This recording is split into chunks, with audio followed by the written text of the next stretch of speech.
Ayan guys, may nag-comment sa atin sa video na saan ka ba makabili ng pasalubong sa Malaysia. So ayan, nag-comment siya doon. So basahin muna natin. Sa RAS ko lang, gagala kasi kami ng parents ko dyan. Mura lang ubam ang mga bilihin sa Malaysia, mga pagkain, paggala ko, ganun. Okay, para sa akin na gumala kasi ako sa Malaysia, budget ko 10,000 pero sobrang na siya. Okay? Kasi dahil guys, makakatipid kayo kasi kung pupunta kayo sa Lucky Chinatown, plano niyo mamili doon ng mura, parang siyang Divisoria sa atin, from Lucky Chinatown, sa Lucky Chinatown. So, from Kuala Lumpur, papunta doon, libre lang yung bus. Basta yung bus nila doon, sa nadadaanan yung mga, alam yung pang tourist area, pwede na kayo bumaba doon, lakadin na lang ng konti. Kasi kami from Kuala Lumpur, una na ng hotel, nagpunta kami doon sa Twin Tower, nilakad lang namin.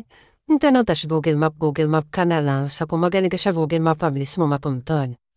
Kasi, ang kagandahan din kasi doon sa Malaysia, libre yung sa nila, tourist area. Oo. Tapos, ay, hindi naman siya libre. I mean, yun sa Twin Tower, sa other part nila, na makakalibre ka kung magagala ka lang kasi libre nga yung bus. Tapos, ang pinakamalayo lang napuntahan namin, yung Bato Cave. So, nag-taxi kami doon, pero, sa Uchan, di ko alam kung magkano binayaran namin. Okay? Maganda mag-stay para sa akin lang.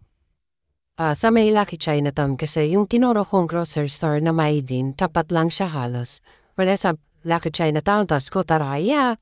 Yung Kotaraya, tapat lang naman, tatawid ka ulit sa likod. So, nandun yung may din na tinuturo kong tindahan.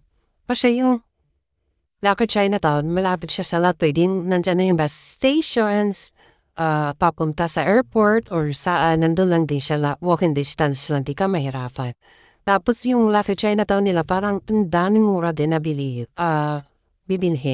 Lakad-lakad ka lang ng konti doon, ko tanong-tanong ka lang, o di ba?